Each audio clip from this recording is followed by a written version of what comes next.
ਆਪਣੇ ਨਾਲ ਜੁੜ ਚੁੱਕੇ ਨੇ ਰਮਨ ਸਿੰਘ ਢਿੱਲੋਂ ਜੀ। ਰਮਨ ਜੀ, ਜੀ ਆਇਆਂ ਨੂੰ, ਸਵਾਗਤ ਹੈ। ਸਤਿ ਸ੍ਰੀ ਅਕਾਲ ਜੀ।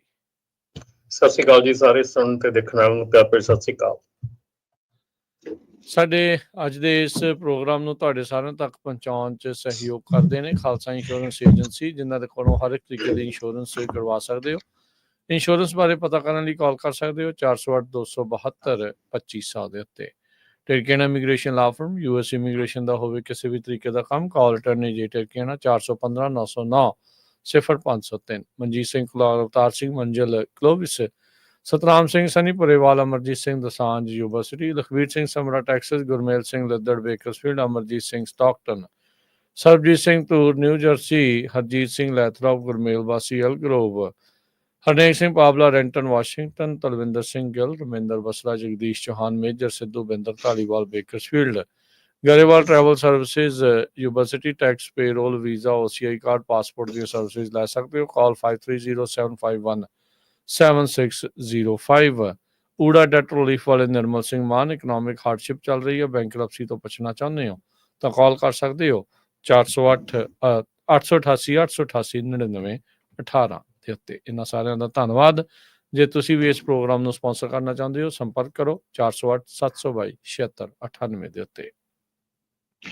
ਜੀ, ਜਿਸ ਤਰ੍ਹਾਂ ਸੋਚੋ ਅੱਜ ਟਰੱਕਿੰਗ ਦਾ ਪ੍ਰੋਗਰਾਮ ਆ ਤੇ ਸਪੈਸ਼ਲੀ ਆਪਾਂ ਟਰੱਕਿੰਗ ਨੂੰ ਲੈ ਕੇ ਕੀ ਇਸ਼ੂਜ਼ ਆ, ਜੋ ਕੁਝ ਵਾਪਰਿਆ ਟਰੱਕਿੰਗ ਇੰਡਸਟਰੀ 'ਚ ਉਹ ਡਿਸਕਸ ਕਰਦੇ। ਉਹ ਤੋਂ ਪਹਿਲਾਂ ਇੱਕ ਦੋ ਖਬਰਾਂ ਜਿਹੜੀਆਂ ਆ ਕੀ ਕੁਝ ਵਾਪਰਿਆ ਅਮਰੀਕਾ ਦੇ ਵਿੱਚ ਉਹ ਤੁਹਾਡੇ ਨਾਲ ਸਾਂਝੀਆਂ ਕਰ ਲਈਏ। ਪ੍ਰੈਜ਼ੀਡੈਂਟ ਬਾਈਡਨ ਹੋਣਾ ਨੇ 1500 ਦੇ ਕਰੀਬ ਜਿਹੜੀਆਂ ਸੈਂਟੈਂਸਸ ਆ ਉਹਨਾਂ ਨੂੰ ਕਮਿਊਟ ਕੀਤਾ ਹੈਗਾ ਤੇ 39 ਦੇ ਕਰੀਬ ਜਿਹੜੇ ਲੋਕ ਆ ਉਹਨਾਂ ਨੂੰ ਮਾਫੀ ਦਿੱਤੀ ਆ, ਪਾਰਡਨ ਕੀਤਾ ਇੱਕ ਦਿਨ ਦੇ ਵਿੱਚ। ਸਭ ਤੋਂ ਵੱਡਾ ਜਿਹੜਾ ਆ ਇਹ ਪ੍ਰੈਜ਼ੀਡੈਂਟ ਬਾਈਡਨ ਹੋਣਾ ਵੱਲੋਂ ਕੀਤਾ ਗਿਆ ਹੈਗਾ। ਮੋਸਟਲੀ ਜਿਹੜੇ ਆ ਨੌਨ ਵਾਇਲੈਂਟ ਕ੍ਰਾਈਮਸ ਦੇ ਵਿੱਚ ਇਨਵੋਲਵ ਸੀਗੇ। ਜੀ ਬਿਲਕੁਲ।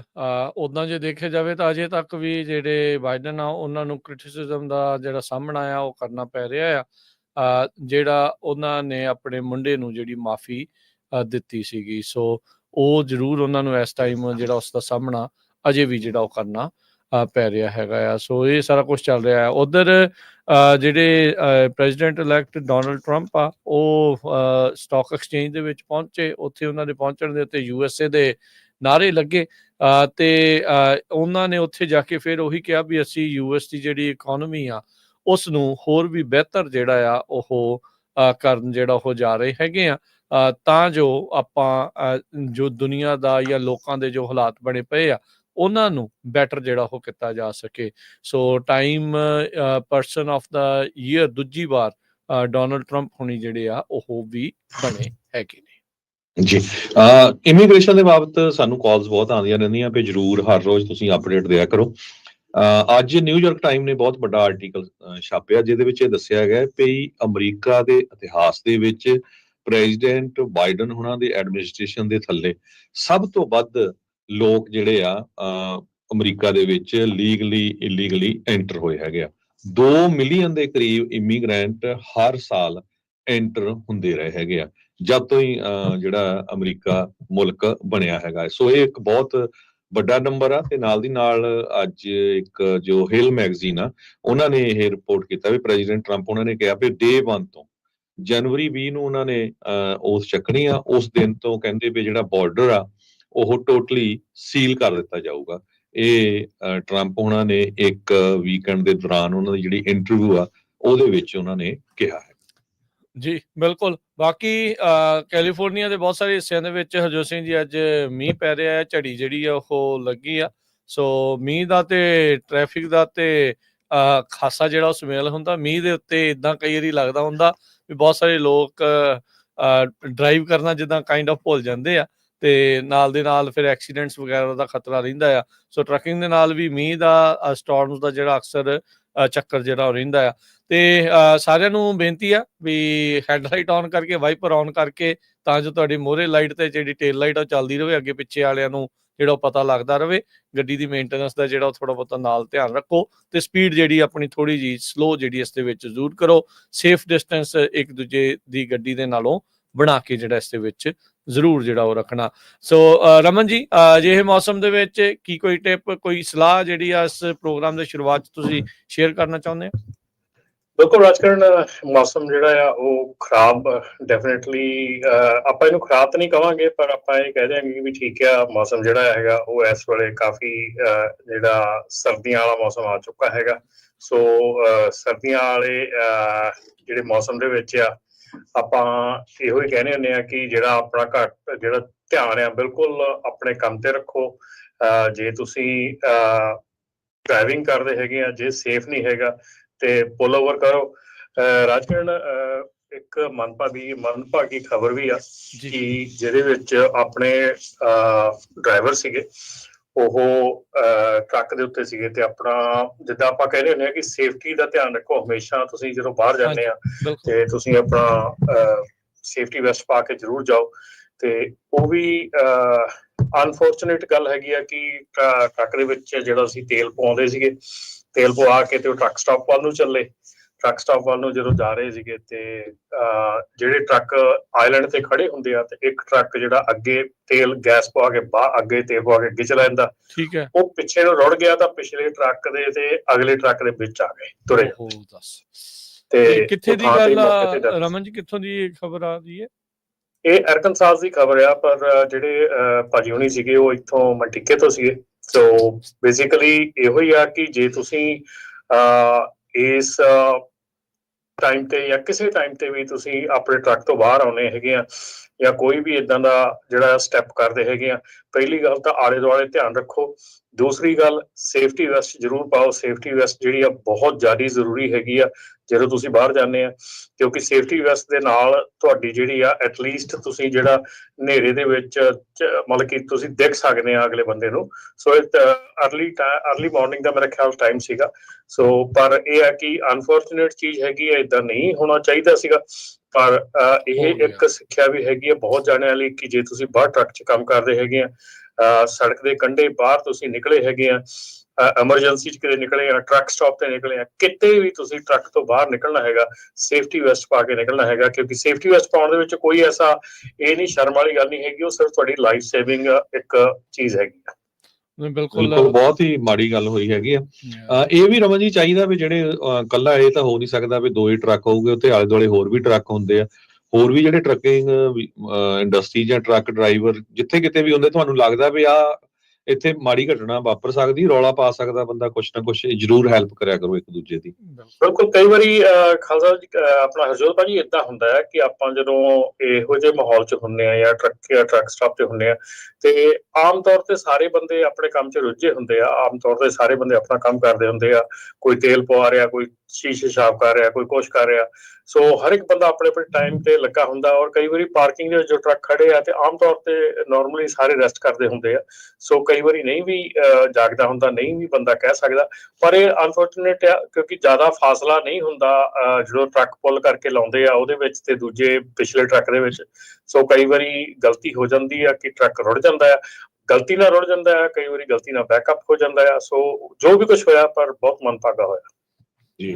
ਸੋ ਇੱਥੋਂ ਸਾਨੂੰ ਸਾਰਿਆਂ ਨੂੰ ਪਤਾ ਲੱਗਦਾ ਵੀ ਜਿਹੜੀ ਇਹ ਇੰਡਸਟਰੀ ਆ ਬਹੁਤ ਰਿਸਕੀ ਜੌਬ ਆ, ਇੰਨੀ ਬਹੁਤ ਹੀ ਜ਼ਿਆਦਾ ਜਿਹੜਾ ਸੇਫਟੀ ਦੇ ਉੱਤੇ ਸਾਨੂੰ ਧਿਆਨ ਰੱਖਣਾ ਚਾਹੀਦਾ, ਬਹੁਤ ਹੀ ਅਲਰਟ ਹੋਣਾ ਚਾਹੀਦਾ। ਤੇ ਰਮਨ ਜੀ, ਪਤਾ ਲੱਗਾ ਮੰਟੀਕੋ ਤੋਂ ਕੌਣ ਸੀਗੇ ਜਾਂ ਕੁਝ ਹੋਰ ਇਨਫੋਰਮੇਸ਼ਨ ਜਿਹੜੀ ਉਹ ਆਈ ਆ?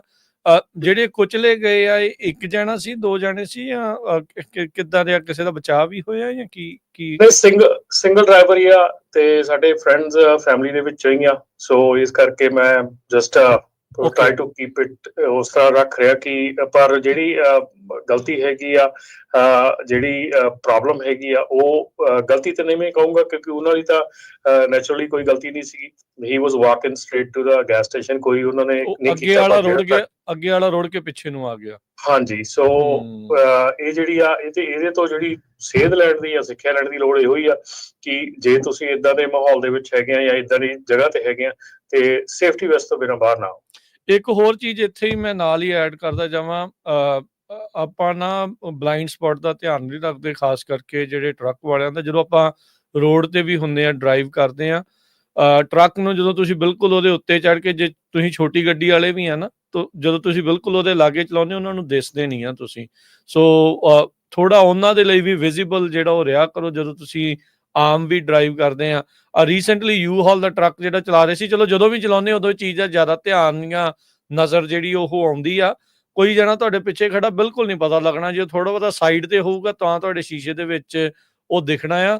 ਸੋ ਟਰੱਕ ਵਾਲਿਆਂ ਦੀ ਜੌਬ ਥੋੜੀ ਜਿਹੀ ਭਾਈ ਸੇਫ ਕਰਿਆ ਕਰੋ, ਉਹਨਾਂ ਨੂੰ ਥੋੜਾ ਈਜ਼ੀ ਕਰਿਆ ਕਰੋ, ਟਰੱਕ ਤੋਂ ਥੋੜੀ ਦੂਰੀ ਬਣਾ ਕੇ ਜਿਹੜਾ ਚੱਲਿਆ ਕਰੋ, ਤਾਂ ਜੋ ਤੁਹਾਡੀ ਗੱਡੀ ਆ ਉਹਨਾਂ ਨੂੰ ਵਿਜ਼ੀਬਲ ਜਿਹੜੀ ਉਹ ਹੋਵੇ।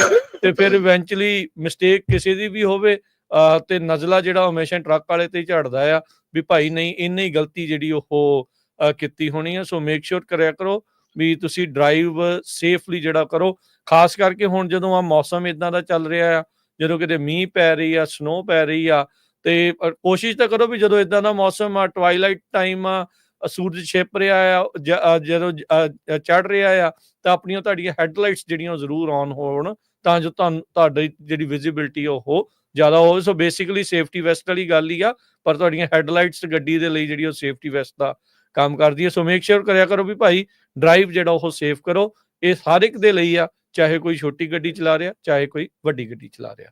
ਇਹਦੇ ਨਾਲ ਰਾਜਕਰਨ ਇਹ ਵੀ ਆ ਕਿ ਆਮ ਤੌਰ ਤੇ ਟਰੱਕਾਂ ਦੇ ਮਗਰ ਲਿਖਿਆ ਹੁੰਦਾ if you can't see me in my mirrors I can not see you.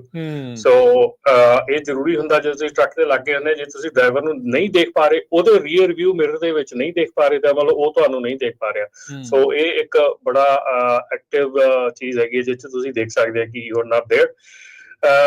ਸੋ ਰਮਨ ਜੀ ਇੱਥੇ ਹਾਂਜੀ ਇਹਦੇ ਵਿੱਚ ਇੱਕ ਚੀਜ਼ ਮੈਂ ਹੋਰ ਜਿਹੜੀ ਨਾਲ ਐਡ ਕਰਨਾ ਚਾਹੁੰਦਾ, ਆਪਾਂ ਕੈਮਰਾਜ਼ ਦੀ ਤਾਂ ਤੁਸੀਂ ਗੱਲ ਕਰਦੇ ਹੀ ਹੁੰਦੇ ਆ ਵੀ ਆਲਵੇਜ਼ ਜਿਹੜੇ ਆ ਉਹ ਡੈਸ਼ ਕੈਮਰਾਜ਼ ਜਿਹੜੇ ਉਹ ਲਾ ਕੇ ਰੱਖੋ। ਟੈਕਨੋਲੋਜੀ ਤਾਂ ਹੁਣ ਬਹੁਤ ਤੇਜ਼ ਹੈਗੀ ਆ ਕਿ ਬਿਹਾਈਂਡ ਰੀਅਰ ਦੇ ਉੱਤੇ ਕੈਮਰਾ ਲੱਗ ਕੇ ਉਹਦੀ ਜਿਹੜਾ ਵਿਊ ਆ, ਜਿੱਦਾਂ ਰੀਅਰ ਵਿਊ ਦੇ ਵਿੱਚ ਆਪਾਂ ਗੱਡੀ 'ਚ ਦੇਖਦੇ ਆ, ਇਦਾਂ ਵੀ ਟਰੱਕ ਦੇ ਵਿੱਚ ਇਦਾਂ ਦੀ ਟੈਕਨੋਲੋਜੀ ਵੀ ਆਮ ਪ੍ਰੀਟੀ ਸ਼ੋਰ ਅਵੇਲੇਬਲ ਹੋਣੀ ਆ। ਅਵੇਲੇਬਲ ਹੈਗੀ ਆ ਰਾਜ, ਬਟ ਬਹੁਤ ਲਿਮਿਟਡ ਅਵੇਲੇਬਲ ਹੈਗੀ ਆ ਕਿਉਂਕਿ ਟ੍ਰੇਲਰ ਸਵਿਚ ਹੁੰਦਾ ਰਹਿੰਦਾ ਆ ਹਮੇਸ਼ਾ ਟਰੱਕ ਦੇ ਨਾਲੋਂ, ਤੇ ਸੋ ਇਸ ਕਰਕੇ ਉਹਦਾ ਜਿਹੜਾ ਮਤਲਬ ਕਿ ਕੋਆਰਡੀਨੇਸ਼ਨ ਹੈ ਟਰੱਕ ਦੇ ਨਾਲ ਉਹ ਔਖੀ ਹੈਗੀ ਆ। ਪਰ ਪਿਛਲੇ ਹਫਤੇ ਦੇ ਵਿੱਚ ਪ੍ਰਾਈਮ ਵਾਲਿਆਂ ਦੀ ਮੀਟਿੰਗ ਹੋਈ ਆ, ਪ੍ਰਾਈਮ ਇੰਕ ਵਾਲਿਆਂ ਦੀ ਮੀਟਿੰਗ, ਕੋਈ 9000 ਦੇ ਕਰੀਬ ਉਹਨਾਂ ਦੇ 9000 ਦੇ ਉੱਤੇ ਡਰਾਈਵਰ ਹੈਗੇ ਆ, ਔਰ ਉਹਨਾਂ ਨੇ ਇੱਕ ਸੈਟ ਡੇਟ ਦਿੱਤੀ ਹੈਗੀ ਆ, ਉਦੋਂ ਤੱਕ ਉਹਨਾਂ ਦੇ ਸਾਰੇ ਟਰੱਕਾਂ ਦੇ ਵਿੱਚ ਡਰਾਈਵਰ ਫੇਸਿੰਗ ਕੈਮਰਾਜ਼ ਜਿਹੜੇ ਆ ਉਹ ਲੱਗ ਜਾਣੇ ਆ। ਸੋ ਉਹਨਾਂ ਨੇ ਵੀ ਇਹ ਜਿਹੜਾ ਆ ਇਹ ਚੀਜ਼ ਕੀਤੀ ਹੈਗੀ ਆ ਕਿ ਡਰਾਈਵਰ ਫੇਸਿੰਗ ਕੈਮਰਾਜ਼ ਜਿਹੜੇ ਆ ਉਹ ਬਹੁਤ ਇੰਪੋਰਟੈਂਟ ਹੈਗੇ ਆ। ਉਹ ਕੋਈ ਸੇਫਟੀ ਦੇ ਲਈ ਨਹੀਂ ਹੈਗਾ ਕਿ ਆਪਣੀ ਪ੍ਰਾਈਵੇਸੀ ਨੂੰ ਕੋਈ ਨਹੀਂ ਕਰਦਾ ਹੈਗਾ, ਪਰ ਸੇਫਟੀ ਬਹੁਤ ਜ਼ਿਆਦਾ ਹੈਗੀ ਹੈ, ਇਨਕਲੂਡਿੰਗ ਡਰਾਈਵਰ, ਇਨਕਲੂਡਿੰਗ ਕੰਪਨੀ। ਕਿਉਂਕਿ ਜਦੋਂ ਤੁਸੀਂ ਟਰੱਕ ਦੀ ਸੀਟ ਤੇ ਬੈਠ ਕੇ ਕੰਮ ਕਰ ਰਹੇ ਆ ਜਾਂ ਤੁਸੀਂ ਆਫਿਸ ਦੀ ਚੇਅਰ ਤੇ ਬੈਠ ਕੇ ਕੰਮ ਕਰ ਰਹੇ ਆ, ਇੰਪਲੋਇਰ ਦਾ ਸਾਰਾ ਹੱਕ ਬਣਦਾ ਹੈਗਾ ਤੁਹਾਨੂੰ ਵਾਚ ਕਰਨ ਦਾ, ਮੋਨੀਟਰ ਕਰਨ ਦਾ। ਸੋ ਇਹਦੇ ਵਿੱਚ ਕੋਈ ਇਹ ਦੋ ਰਾਏ ਨਹੀਂ ਹੋਣੀ ਚਾਹੀਦੀ। ਮੇਰੇ ਖਿਆਲ ਸੇਫਟੀ ਦੇ ਲਈ ਡਰਾਈਵਰ ਦੇ ਲਈ ਵੀ ਬਹੁਤ ਜ਼ਿਆਦਾ ਜ਼ਰੂਰੀ ਹੈਗਾ, ਕਿਉਂਕਿ ਕਈ ਵਾਰੀ ਮੋਸਟਲੀ ਜਗ੍ਹਾ ਤੇ ਜਦੋਂ ਡਰਾਈਵਰ ਦਾ ਫਾਲਟ ਨਹੀਂ ਹੁੰਦਾ ਤੇ ਉਦੋਂ ਤੁਹਾਡੇ ਡੈਸ਼ ਕੈਮ ਜਿਹੜੇ ਹੈਗੇ ਆ ਉਹੋ ਹੀ ਕੰਮ ਆਉਂਦੇ ਆ, ਉਹੋ ਹੀ ਤੁਹਾਨੂੰ ਬਚਾਉਂਦੇ ਆ। ਸੋ ਇਸ ਕਰਕੇ ਜਿਹੜੀ ਚੀਜ਼ ਮਤਲਬ ਕਿ ਆਪਣੇ ਬੈਨੀਫਿਟ 'ਚ ਹੈਗੀ ਆ, ਫਾਇਦੇਮੰਦੀ ਆ, ਉਹ ਚੀਜ਼ ਜਿਹੜੀ ਆ ਉਹ ਜ਼ਰੂਰ ਉਹਦੇ ਬਾਰੇ ਸੋਚਣਾ ਚਾਹੀਦਾ। ਔਰ ਖਾਸ ਕਰਕੇ ਜਿਹੜੀਆਂ ਚੀਜ਼ਾਂ ਰਾਜਕਰਨ ਨੇ ਬਣਾਈਆਂ ਹੈਗੀਆਂ, ਇਹ ਨੀਗਾ ਹੈਗਾ ਕਿ ਤੁਹਾਡੇ ਸਿਰ ਤੇ ਕੋਈ 24 ਘੰਟੇ ਖੜਾ ਆ, ਮਤਲਬ ਇਹ ਹੈਗਾ ਕਿ ਤੁਸੀਂ ਐਕਚੁਅਲੀ ਸੇਫ ਹੈਗੇ ਆ, ਔਰ ਤੁਹਾਨੂੰ ਜੇ ਤੁਸੀਂ ਅਣਜਾਣੇ 'ਚ ਤੁਸੀਂ ਕੋਈ ਗਲਤੀ ਕਰ ਰਹੇ ਆ ਤੇ ਉਹਦੇ ਵਿੱਚ ਤੁਹਾਡਾ ਜਿਹੜਾ ਆ ਉਹ ਬਚਾਅ ਹੋ ਸਕਦਾ। ਸੋ ਮੈਂ ਅੱਗੇ ਵੀ ਗੱਲ ਕਰਦਾ ਹੁੰਦਾ, ਇੱਕ ਵਾਰੀ ਆਪਣੇ ਫੋਸਟਰ ਫਾਰਮ ਦੀ ਮੀਟਿੰਗ ਦੇ ਵਿੱਚ ਸੀਗਾ ਤੇ ਉੱਥੇ ਉਹਨਾਂ ਦੇ ਨਾਲ ਸੇਫਟੀ ਮੈਨੇਜਰ ਨਾਲ ਗੱਲ ਹੋ ਰਹੀ ਸੀ। ਉਹਨਾਂ ਨੇ ਡਰਾਈਵਰ ਫੇਸਿੰਗ ਕੈਮਰਾਜ਼ ਲਾਏ ਤੇ ਉਹ ਕਹਿੰਦੇ ਵੀ ਸਾਨੂੰ ਰੈਜ਼ਿਸਟੈਂਸ ਤਾਂ ਹੋਇਆ ਡਰਾਈਵਰ ਫੇਸਿੰਗ ਕੈਮਰਾ ਲਾਉਣ ਦਾ, ਪਰ 1 ਸਾਲ ਦੇ ਵਿੱਚ ਅਸੀਂ ਆਪਣੇ ਸਾਰੇ ਜਿਹੜੀ ਇਕਵਿਪਮੈਂਟ ਦੀ ਕਾਸਟ ਆ ਉਹ ਕੱਢ ਲਈ, ਤੇ ਨਾਲ ਦੇ ਨਾਲ ਹੀ ਅਸੀਂ ਕਹਿੰਦਾ ਸਾਡਾ ਜਿਹੜਾ ਸੇਫਟੀ ਰੇਟਿੰਗ ਸੀ ਉਹ ਮਤਲਬ ਕਿ ਉੱਪਰ ਚਲੇਗੀ।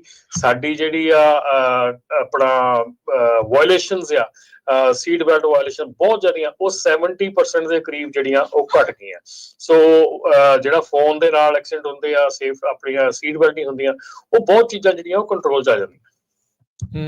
ਜੀ ਸੋ ਬਿਲਕੁਲ ਸਰੋਤਿਓ, ਜੇ ਤੁਹਾਡਾ ਵੀ ਕੋਈ ਟਰੱਕਿੰਗ ਇੰਡਸਟਰੀ ਦੇ ਨਾਲ ਕੁਐਸਚਨ ਹੈਗਾ ਆ ਤੇ ਜਰੂਰ ਕਾਲ ਕਰ ਸਕਦੇ ਹੋ 408 272 5200 4082725200। ਲਾਈਵ ਪ੍ਰੋਗਰਾਮ ਚੱਲ ਰਿਹਾ ਕੈਲੀਫੋਰਨੀਆ ਦੇ ਸਮੇਂ ਮੁਤਾਬਕ 9:26 ਹੋਏ, 10 ਵਜੇ ਤੱਕ ਸਾਡਾ ਪ੍ਰੋਗਰਾਮ ਚੱਲਣਾ ਹੈ।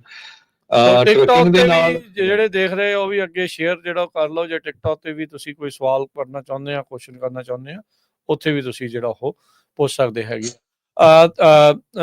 ਰਮਨ ਜੀ, ਹਰਜੋਤ ਜੀ ਆਪਣੇ ਨਾਲ ਕਾਲਰ ਵੀ ਜਿਹੜੇ ਜੁੜੇ ਨੇ, ਇੱਕ ਆਪਾਂ ਕਾਲ ਲੈ ਲਈਏ, ਫਿਰ ਆਪਾਂ ਅਗਲੀਆਂ ਜਿਹੜੀਆਂ ਨਿਊਜ਼ ਟਰੱਕਿੰਗ ਦੇ ਨਾਲ ਸੰਬੰਧਿਤ ਉਸ ਦੇ ਵੱਲ ਵੱਧਦੇ ਹਾਂ। ਹਾਂਜੀ, ਚਰਨ ਗਿੱਲ ਜੀ, ਸਤਿ ਸ਼੍ਰੀ ਅਕਾਲ।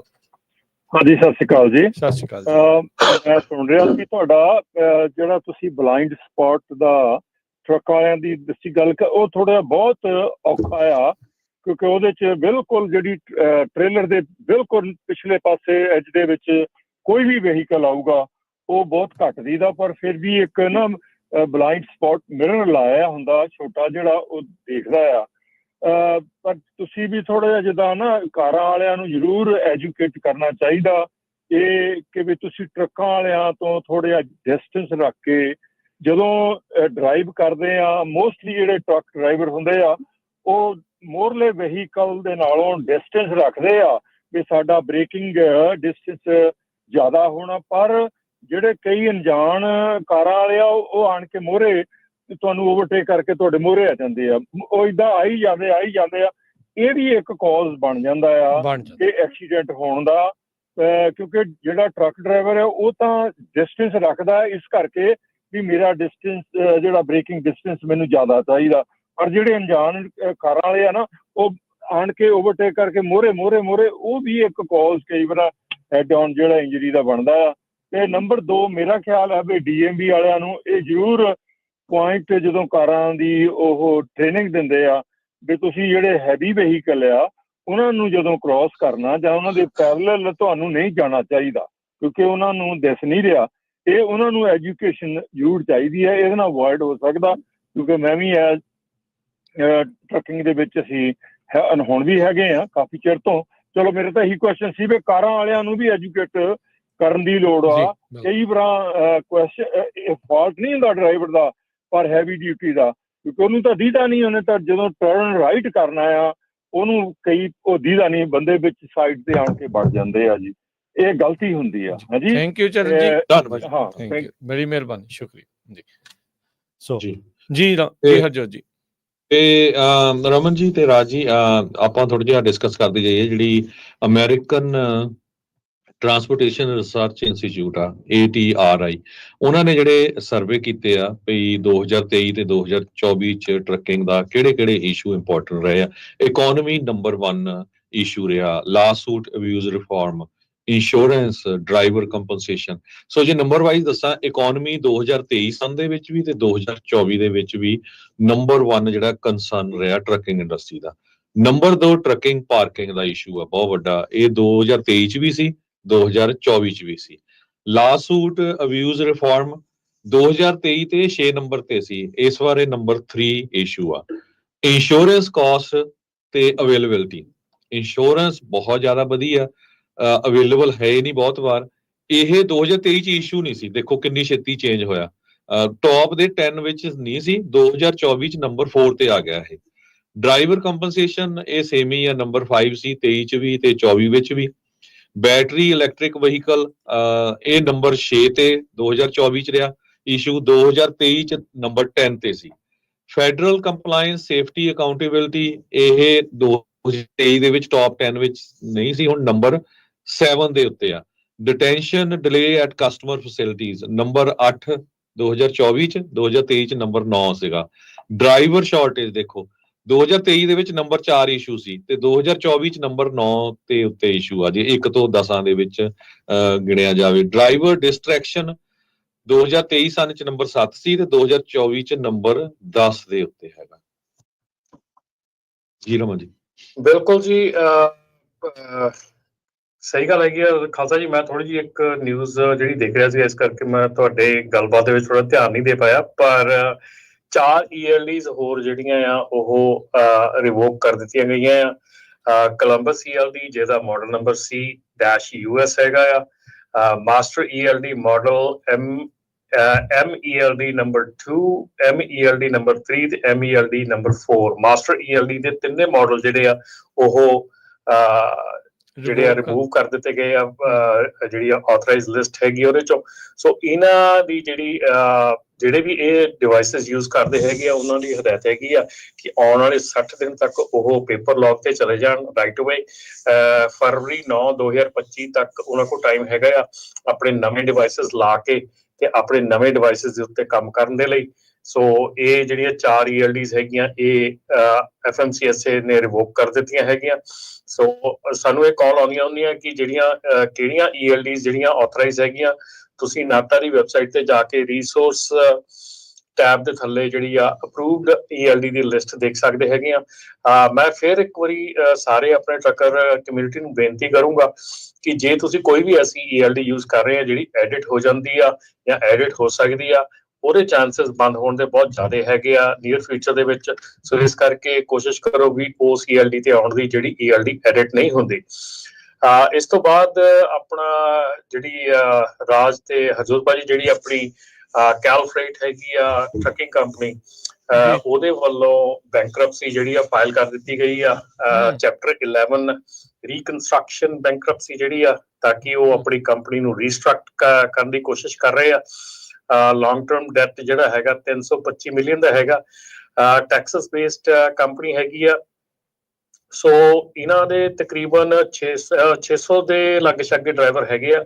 ਸੋ ਜਿਹੜੀ ਇਹ ਕੰਪਨੀ ਹੈਗੀ ਆ ਇਹਦੇ ਵਿੱਚ ਇਹਨਾਂ ਨੇ ਇੱਕ ਮੇਰੇ ਖਿਆਲ ਜੱਜ ਨੇ ਇੱਕ ਅਪਰੂਵ ਕੀਤਾ ਹੈਗਾ ਕਿ ਉਹਨਾਂ ਦੇ ਜੋ ਇੰਡੀਪੈਂਡੈਂਟ ਡਾਇਰੈਕਟਰਸ ਹੈਗੇ ਆ, ਕਪਲ ਆਫ ਇੰਡੀਪੈਂਡੈਂਟ ਡਾਇਰੈਕਟਰਸ ਹੈਗੇ ਆ, ਉਹ ਉਹਨਾਂ ਦੇ ਮਾਲਕ ਜਿਹੜੇ ਹੈਗੇ ਆ ਕੁਲਵਿੰਦਰ ਸਿੰਘ, ਉਹਨਾਂ ਦੀ ਰਿਕੁਐਸਟ ਦੇ ਉੱਤੇ ਜਿਹੜੀ ਇਹ ਚੈਪਟਰ 11 ਬੈਂਕਰਪਸੀ ਹੈਗੀ ਆ, ਲੌਂਗ ਟਰਮ ਡੈਟ ਹੈਗਾ, ਉਹਦੇ ਵਿੱਚ ਉਹਨਾਂ ਨੂੰ ਨਾਲ ਜੋੜਨ ਦੀ ਗੱਲ ਕੀਤੀ ਗਈ ਆ, ਉਹਨਾਂ ਨੂੰ ਨਾਲ ਪਾਉਣ ਦੀ ਗੱਲ ਕੀਤੀ ਹੈ, ਜਿਹੜੀ ਕਿ ਜੱਜ ਨੇ ਅਪਰੂਵ ਕਰ ਦਿੱਤੀ ਆ। ਕੈਲਫਰੇਟ ਦੇ ਜਿਹੜੇ ਲੈਂਡਰਸ ਹੈਗੇ ਆ, ਫਾਰਮਰ ਬਿਜ਼ਨਸ ਪਾਰਟਨਰਸ ਹੈਗੇ ਆ, ਉਹਨਾਂ ਦੇ ਤੇ ਐਕੁਜ਼ੀਸ਼ਨ ਹੈਗਾ ਕਿ ਉਹਨਾਂ ਨੇ ਜਿਹੜੇ ਲੋਨਸ ਹੈਗੇ ਆ ਸੇਮ ਵੇ ਜਿੱਦਾਂ ਸਾਡੇ ਕੀ ਪਹਿਲਾਂ ਆਪਾਂ ਦੂਜੀ ਇੱਕ ਕੰਪਨੀ ਦੇ ਬਾਰੇ ਚ ਵੀ ਗੱਲ ਕਰਦੇ ਹੁੰਦੇ ਜਿਨ੍ਹਾਂ ਦੇ ਜਿਹੜੇ ਕਿ ਡਬਲ ਲੋਨਸ ਜਿਹੜੇ ਹੋਏ ਹੈਗੇ ਆ ਟਰੱਕਾਂ ਦੇ ਉੱਤੇ। ਸੋ ਇੱਥੇ ਵੀ ਇਹ ਚੀਜ਼ ਦੇਖਣ ਚ ਆ ਰਹੀ ਹੈ, ਸੁਣਨ ਚ ਆ ਰਹੀ ਆ।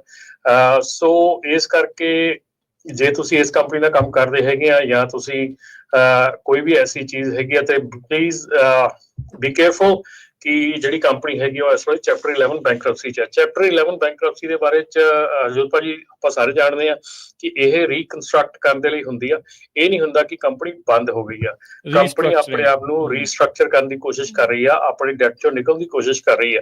ਸੋ ਜੇ ਤੁਸੀਂ ਕੰਪਨੀ ਦੇ ਨਾਲ ਕੰਮ ਕਰਦੇ ਹੈਗੇ ਆ ਤਾਂ ਪਲੀਜ਼ ਉਹਨਾਂ ਦੇ ਨਾਲ ਕੰਟੀਨਿਊਸ ਤੌਰ ਤੇ ਰਹੋ ਤਾਂ ਕਿ ਤੁਸੀਂ ਇਹੋ ਜਿਹੇ ਕੋਈ ਵੀ ਜਿਹੜੀ ਚੀਜ਼ ਹੈਗੀ ਆ ਉਤੋਂ ਆਪਣੇ ਨੁਕਸਾਨ ਤੋਂ ਬਚ ਸਕੋ। ਜਿਹਦੇ ਵਿੱਚ ਭਾਜੀ ਇਹਦੇ ਵਿੱਚ ਇਹ ਵੀ ਕੋਰਟ ਫਾਈਲਿੰਗ ਦੇ ਵਿੱਚ ਆਇਆ ਹੈਗਾ ਕਿ ਜਿਹੜੇ ਵੇਰੀਅਸ ਕਲੇਮਸ ਹੈਗੇ ਆ, moving trucks and trailer firm US Canada and improperly titling its vehicle. So ਇਹ ਚੀਜ਼ ਜਿਹੜੀ ਆ ਇਹ ਕਾਫੀ ਉੱਭਰ ਕੇ ਆ ਰਹੀ ਹੈਗੀ ਆ। ਇਹ ਬਲਕਿ ਆਪਾਂ ਪਹਿਲਾਂ ਵੀ ਦੇਖ ਚੁੱਕੇ ਆ ਕਿ ਕਾਫੀ ਜਿਹੜੇ ਲੋਨਸ ਹੈਗੇ ਆ, ਇੱਕ ਇੱਕ ਟਰੱਕ ਤੇ 2-2 3-3 ਲੋਨਸ ਹੁੰਦੇ ਆ। ਸੋ ਇਹ ਚੀਜ਼ ਹੁਣ ਫਿਰ ਦੁਬਾਰਾ ਦੇਖਣ ਨੂੰ ਮਿਲ ਰਹੀ ਹੈ। ਜੀ ਬਿਲਕੁਲ। ਸੋ ਉਹ ਉਦਾਂ ਕਹਿ ਰਹੇ ਆ ਵੀ ਬੰਦੇ ਅਸੀਂ ਕੱਢਣੇ ਨਹੀਂ ਆ, ਲੇ ਆਫ ਜਿਹੜੀਆਂ ਉਹ ਨਹੀਂ ਹੋਣਗੀਆਂ ਰੀਸਟਰਕਚਰਿੰਗ ਦੇ ਜਿਹੜਾ ਉਹ ਦੌਰਾਨ। ਇਹ ਅਕਸਰ ਰਮਨ ਜੀ ਜਦੋਂ ਆਪਾਂ ਨੂੰ ਇਹ ਤਾਂ ਚਲੋ ਆਪਣੇ ਸਾਹਮਣੇ ਹੀ ਹੈ, ਜਗ ਜ਼ਾਹਰੀ ਆ ਵੀ ਜਦੋਂ ਕੋਵਿਡ ਦਾ ਵਕਤ ਸੀ ਬਹੁਤ ਸਾਰੀਆਂ ਜਿਹੜੀਆਂ ਕੰਪਨੀਜ਼ ਆ ਉਹ ਕਾਫੀ ਐਕਸਪੈਂਡ ਜਿਹੜੀਆਂ ਉਹ ਕੀਤੀਆਂ, ਪਰ ਹੁਣ ਇਵੈਂਚੁਅਲੀ ਜਿਹੜੀਆਂ ਇਹ ਬੈਂਕਰਪਸੀਜ਼ ਵੱਲ ਨੂੰ ਜਿਹੜਾ ਉਹ ਜਾ ਰਹੀਆਂ ਜਾਂ ਰੀਸਟਰਕਚਰਿੰਗ ਵੱਲ ਨੂੰ ਜਿਹੜਾ ਉਹ ਜਾ ਰਹੀਆਂ ਆ। ਕੀ ਕਾਰਨ ਰਹਿੰਦੇ ਆ ਵੀ ਇੱਕਦਮ ਜਿਹੜਾ ਬੂਮ ਤੇ ਚੱਲ ਰਿਹਾ ਬਿਜ਼ਨਸ ਆ ਉਹ ਇਸ ਪਾਸੇ ਵੱਲ ਨੂੰ ਪਹੁੰਚ ਜਾਂਦਾ?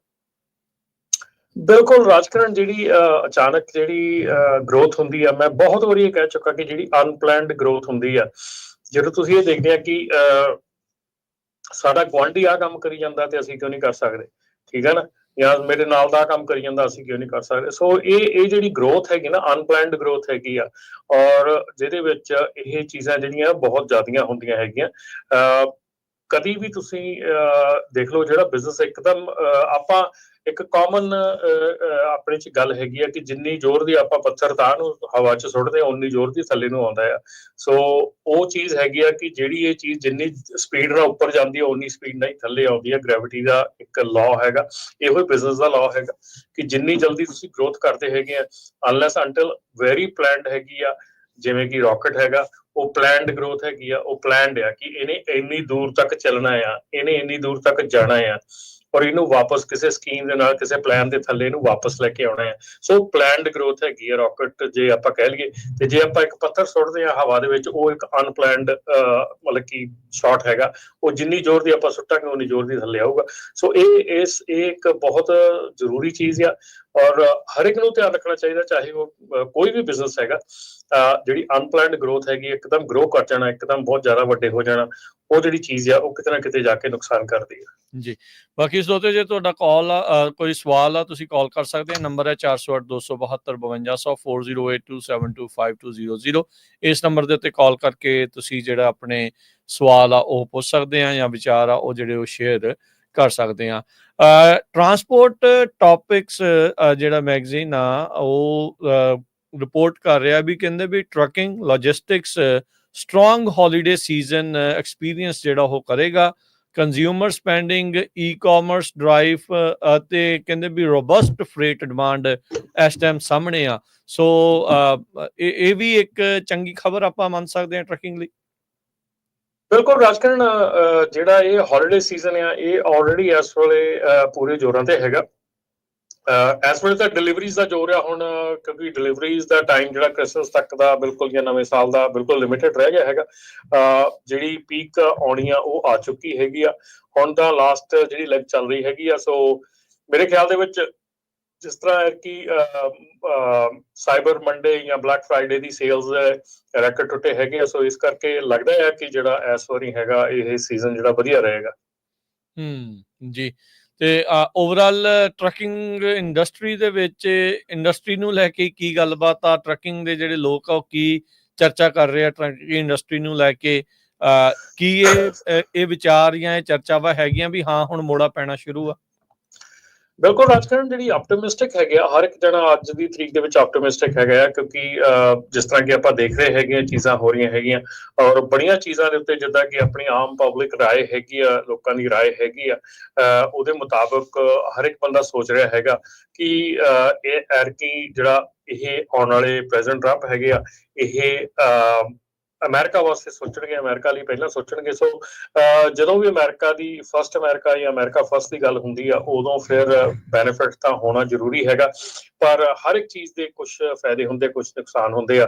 ਤੇ ਦੇਖਣ ਵਾਲੀ ਗੱਲ ਹੋਊਗੀ ਕਿ ਜਿੰਨੀਆਂ ਰਿਸਟ੍ਰਿਕਸ਼ਨਸ, ਜਿੰਨੇ ਆਪਾਂ ਚੀਜ਼ਾਂ ਕਰਨੀਆਂ ਹੈਗੀਆਂ, ਜਿਹੜੀਆਂ ਕਹਿ ਰਹੇ ਹੈਗੇ ਪ੍ਰੈਜ਼ੀਡੈਂਟ, ਓਨੀਆਂ ਜੇ ਕਰਦੇ ਹੈਗੇ ਤਾਂ ਸਾਨੂੰ ਨਫਾ ਕੀ ਹੁੰਦਾ ਤੇ ਨੁਕਸਾਨ ਕੀ ਹੁੰਦਾ, ਇਹ ਆਉਣ ਵਾਲੇ ਸਮੇਂ 'ਚ ਦੇਖਣ ਵਾਲਾ ਹੋਊਗਾ। ਜੀ ਜੀ, ਹਰਜੋਤ ਸਿੰਘ ਜੀ। ਜੀ ਬਿਲਕੁਲ। ਸੋ ਸਰੋਤਿਓ, ਤੁਸੀਂ ਕਾਲ ਕਰ ਸਕਦੇ ਹੋ 408-272-5200 ਦੇ ਉੱਤੇ, ਜੇ ਤੁਹਾਡਾ ਕੋਈ ਕੁਐਸਚਨ ਹੈਗਾ। ਤੇ ਨਾਲ ਦੀ ਨਾਲ ਆਪਾਂ ਜਿਹੜੀਆਂ ਕੋਈ ਖਬਰਾਂ ਵੀ ਹੈਗੀਆਂ ਨਾਲ ਰਿਲੇਟਡ, ਉਹ ਸਾਂਝੀਆਂ ਕਰਦੇ ਜਾਂਦੇ ਆ ਆਪਾਂ ਹਮੇਸ਼ਾ। ਜੀ ਇੱਕ ਰਮਨ ਜੀ, ਹਰਜੋਤ ਜੀ, ਖਬਰ ਆ ਰਹੀ ਆ EPA ਇਨਵਾਇਰਮੈਂਟਲ ਪ੍ਰੋਟੈਕਸ਼ਨ ਏਜੰਸੀ। ਹੁਣ ਆਪਾਂ ਨੂੰ ਇਹ ਪਤਾ ਵੀ ਜਦੋਂ ਟਰੰਪ ਪ੍ਰਸ਼ਾਸਨ ਆਉਣਾ, ਇਸ ਦੀਆਂ ਨੀਤੀਆਂ ਦੇ ਵਿੱਚ ਕਾਫੀ ਬਦਲਾਵ ਜਿਹੜਾ ਆਊਗਾ।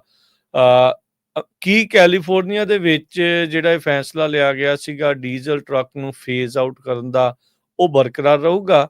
ਇੱਕ ਨਾਲ ਹੀ ਉਸ ਤੇ ਜੁੜਦੀ ਇਹ ਖਬਰ ਆ ਰਹੀ ਆ EPA ਵਾਲਿਆਂ ਨੇ $135 ਮਿਲੀਅਨ ਦਿੱਤੇ ਨੇ 13 ਪ੍ਰੋਜੈਕਟਸ ਦੇ ਲਈ, ਉਹਨਾਂ ਨੂੰ ਫੰਡਿੰਗ ਕਰਨ ਦੇ ਲਈ ਕੈਲੀਫੋਰਨੀਆ ਦੇ ਵਿੱਚ, ਤਾਂ ਜੋ ਜਿਹੜੇ ਬਿਗ ਰਿਗਸ ਆ, ਜਿਹੜੇ ਡੀਜ਼ਲ ਤੇ ਚੱਲਦੇ ਆ, ਉਹਨਾਂ ਨੂੰ ਫੇਜ਼ ਆਊਟ ਜਿਹੜਾ ਉਹ ਕੀਤਾ ਜਿਹੜਾ ਹੋ ਜਾਵੇ।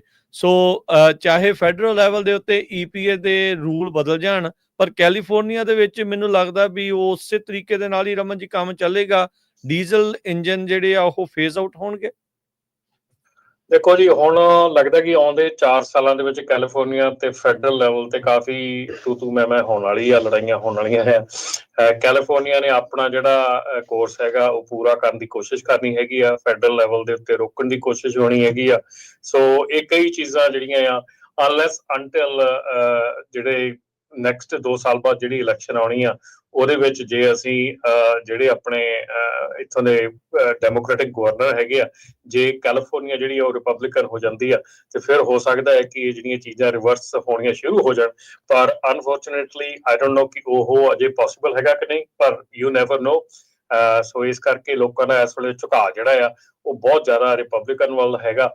ਸੋ ਆਉਣ ਵਾਲਾ ਸਮਾਂ ਹੀ ਦੱਸੇਗਾ ਕਿ ਇਹ ਚੀਜ਼ ਜਿਹੜੀ ਆ ਇਹ ਇੱਥੇ ਬੰਦ ਹੁੰਦੀ ਆ ਜਾਂ ਇਹ ਕਾਮਯਾਬ ਹੁੰਦੀ ਆ।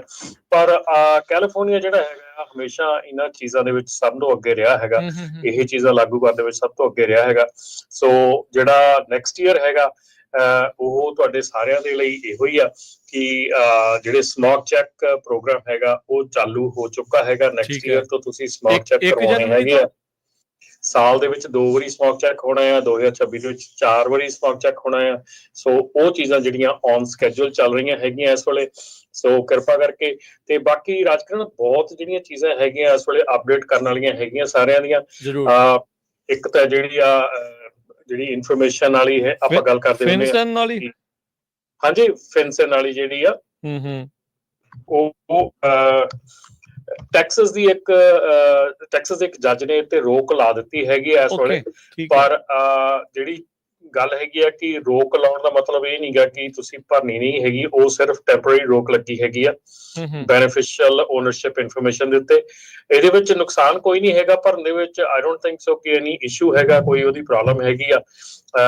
ਫਿਰ ਅਗੇਨ ਮੈਂ ਗੱਲ ਕਹੂੰਗਾ ਕਿ ਕਈ ਵਾਰੀ ਕਾਲ ਆਉਂਦੀ ਹੈਗੀ ਆ ਤੇ people they are asking for lot of money to file this information. ਇਹ ਇਨਫੋਰਮੇਸ਼ਨ ਬਹੁਤ ਸਿੰਪਲ ਤੇ ਛੋਟੀ ਜਿਹੀ ਹੈਗੀ ਆ, ਤੁਸੀਂ ਬੜੇ ਈਜ਼ੀਲੀ ਫਾਈਲ ਕਰ ਸਕਦੇ ਹੈਗੇ ਆਪਣੇ ਆਪ।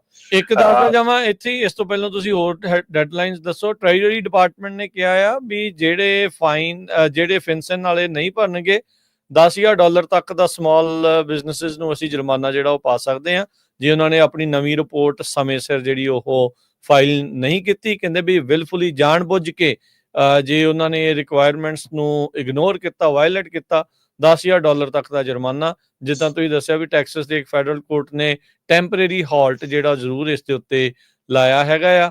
ਜਿਹੜੀ BOI ਦੀ ਇਸ ਰਿਪੋਰਟਿੰਗ ਦੇ ਅੰਡਰ 32.6 ਮਿਲੀਅਨ ਬਿਜ਼ਨਸ ਜਿਹੜੇ ਉਹ ਆਉਂਦੇ ਆ, ਫੈਡਰਲ ਐਸਟੀਮੇਟ ਜਿਹੜਾ ਉਹ ਕਰਦਾ। ਸੋ ਜੇ ਤੁਸੀਂ ਵੀ ਸਮਾਲ ਬਿਜ਼ਨਸ ਹੋਲਡਰ ਹੋ, ਖਾਸ ਕਰਕੇ ਜਿਨ੍ਹਾਂ ਡਰਾਈਵਰਾਂ ਦੀਆਂ ਕਾਰਪੋਰੇਸ਼ਨਾਂ ਬਣਾਈਆਂ ਆ, ਮੇਕ ਸ਼ੋਰ ਕਰ ਲਿਓ ਵੀ ਭਾਈ ਤੁਸੀਂ ਵੀ ਇਹ ਫਾਈਲ ਕਰ ਦਿਓ ਟਾਈਮ ਦੇ ਨਾਲ, ਨਹੀਂ ਤਾਂ ਰਗੜਾ ਜਿਹੜਾ ਉਹ $10,000 ਦਾ ਲੱਗ ਸਕਦਾ ਹੈ। ਔਰ ਇਹ ਫਾਈਲ ਕਰਨ ਦੇ ਵਿੱਚ ਰਾਜਗੜ੍ਹ ਕੋਈ ਵੀ ਪੈਸਾ ਨਹੀਂ ਲੱਗਦਾ ਹੈਗਾ, ਕੋਈ ਵੀ ਇਹ 'ਚ ਜ਼ਿੰਮੇਵਾਰੀ ਨਹੀਂ ਹੈਗੀ। ਸਿਰਫ ਇਸ ਚੀਜ਼ ਦੀ ਆਪਾਂ ਗਵਰਨਮੈਂਟ ਨੂੰ ਗਰੰਟੀ ਦੇ ਰਹੇ ਹਾਂ ਕਿ ਜਿਹੜੀ ਕਾਰਪੋਰੇਸ਼ਨ ਬਣਾਈ ਹੈਗੀ ਆ, ਕਾਰਪੋਰੇਸ਼ਨ ਮੇਰੀ ਉਹ ਆ ਤੇ ਮੈਂ ਇਹਦਾ ਬੈਨੀਫਿਸ਼ਰੀ ਹਾਂ। ਇਹਦਾ ਮਕਸਦ ਹੈਗਾ ਜਿਹੜਾ ਬਲੈਕ ਮਨੀ ਹੈਗਾ, ਜਿਹੜਾ ਅੰਡਰ ਦਾ ਟੇਬਲ ਮਨੀ ਹੈਗਾ, ਜਾਂ ਜਿਹੜੀਆਂ ਕਾਰਪੋਰੇਸ਼ਨਾਂ ਇੱਥੇ ਸ਼ੈਲ ਕਾਰਪੋਰੇਸ਼ਨਾਂ ਬਣਾਈਆਂ ਹੋਈਆਂ ਔਰ ਉਹਨਾਂ ਦੇ ਪਿੱਛੇ ਕੰਮ ਕੋਈ ਕਰ ਰਿਹਾ ਹੈ, ਅੱਗੇ ਕੋਈ ਕਰ ਰਿਹਾ ਹੈਗਾ, ਪਿੱਛੇ ਉਹਦਾ ਬੈਨੀਫਿਸ਼ਰੀ ਕੋਈ ਹੈਗਾ, ਉਹ ਚੀਜ਼ਾਂ ਦੇਖਣ ਦੇ ਲਈ ਇਹ ਜਿਹੜੀ ਇਨਫੋਰਮੇਸ਼ਨ ਚਾਹੀਦੀ ਹੈਗੀ ਆ। ਤੇ ਨੈਕਸਟ ਜਿਹੜੀ ਇਨਫੋਰਮੇਸ਼ਨ ਹੈਗੀ ਆ, ਜੇ ਤੁਸੀਂ ਕਲੀਨ ਟਰੱਕ ਚੈੱਕ ਦੇ ਵਿੱਚ ਆਪਣਾ ਟਰੱਕ ਨਹੀਂ ਰਜਿਸਟਰ ਕਰਾਇਆ, ਪਲੀਜ਼ ਕਲੀਨ ਟਰੱਕ ਚੈੱਕ ਦੇ ਵਿੱਚ ਆਪਣਾ ਟਰੱਕ ਜ਼ਰੂਰ ਰਜਿਸਟਰ ਕਰਾ ਲਓ। $30 ਸਾਲ ਦੀ ਉਹਦੀ ਫੀਸ ਹੈਗੀ ਆ ਔਰ ਉਹ ਵੀ ਆਪਣੇ ਨਾਪਟਾ ਦੇ ਰਿਸੋਰਸ ਬਟਨ ਦੇ ਥੱਲੇ ਕਲੀਨ ਟਰੱਕ ਚੈੱਕ ਦਾ ਜਿਹੜਾ ਲਿੰਕ ਹੈਗਾ ਉੱਥੇ ਤੁਸੀਂ ਜਾ ਕੇ ਕਲਿੱਕ ਕਰਕੇ ਸਿੰਪਲ ਇਨਫੋਰਮੇਸ਼ਨ ਦੇ ਕੇ ਆਪਣਾ ਜਿਹੜਾ ਆ ਇਹ ਟਰੱਕ ਜਿਹੜਾ ਆ ਉੱਥੇ ਰਜਿਸਟਰ ਕਰਾ ਸਕਦੇ ਆ। ਇਹਨਾਂ ਸਾਰੀਆਂ ਚੀਜ਼ਾਂ ਲਈ ਰਾਜਕਿਰਨ ਬਹੁਤ ਵਾਰੀ ਮੈਨੂੰ ਸੁਣ ਚ ਆ ਰਿਹਾ ਹੈਗਾ। ਜਿਸ ਤਰ੍ਹਾਂ ਮੈਨੂੰ ਕਿ ਹੁਣ ਕਾਲ ਆਈ ਸੀਗੀ ਇੱਕ ਕੈਨੇਡਾ ਤੋਂ ਕਿ ਉਹਨਾਂ ਨੇ ਆਪਣੀ ਕਾਰਪੋਰੇਸ਼ਨ ਜਿਹੜੀ ਆ ਉਹ ਬੰਦ ਕਰ ਚੁੱਕੇ ਹੈਗੇ ਆ ਪਿਛਲੇ ਸਾਲ ਦੀ, ਤੇ ਉਹਨਾਂ ਦੀ ਜਿਹੜੀ ਕੰਪਨੀ ਕੋਈ ਇੱਧਰ ਜਿਨ੍ਹਾਂ ਨੇ ਉਹਨਾਂ ਦੀ ਕਾਰਪੋਰੇਸ਼ਨ ਖੋਲੀ ਸੀ, ਉਹ ਕਹਿੰਦੇ ਨਹੀਂ ਤੁਹਾਨੂੰ ਮਤਲਬ ਜ਼ਰੂਰੀ ਹੈਗਾ ਇਹ ਫਾਈਲ ਕਰਨਾ, ਦੇयर इज नो ਵੇ, ਹਨਾ, ਤੇ they are asking for money too. So ਮੇਰੇ ਗੱਲ ਇਹ ਕਹਿਣ ਦਾ ਮਤਲਬ ਹੈਗਾ ਕਿ ਜੇ ਤੁਹਾਡੇ ਕੋਲ ਕੋਈ ਅਨਨੈਸੈਸਰੀਲੀ ਪੈਸੇ ਮੰਗ ਰਿਹਾ ਹੈਗਾ, ਜੇ ਤੁਹਾਡੀ ਕਾਰਪੋਰੇਸ਼ਨ ਬੰਦ ਹੀ ਹੋ ਚੁੱਕੀ ਹੈ, ਉਹਦਾ ਇਨਫੋਰਮੇਸ਼ਨ ਫਿਲ ਆਊਟ ਕਰਨ ਦਾ ਕੋਈ ਮਤਲਬ ਨਹੀਂ ਬਣਦਾ ਹੈਗਾ। ਜੇ ਤੁਹਾਡੀ ਜਿਹੜੀ ਉਹ ਐਗਜ਼ੰਪਸ਼ਨ ਚ ਜਾ ਕੇ ਤੁਸੀਂ ਦੇਖੋ, ਜੇ ਐਂਟੀਟੀ ਬੰਦ ਹੋ ਚੁੱਕੀ ਹੈ ਤੇ ਉਹਦਾ ਜਿਹੜਾ ਆ ਉਹ ਕੋਈ ਮਤਲਬ ਨਹੀਂ ਹੈਗਾ ਉਹਦਾ ਰਿਪੋਰਟ ਭਰਨ ਦਾ।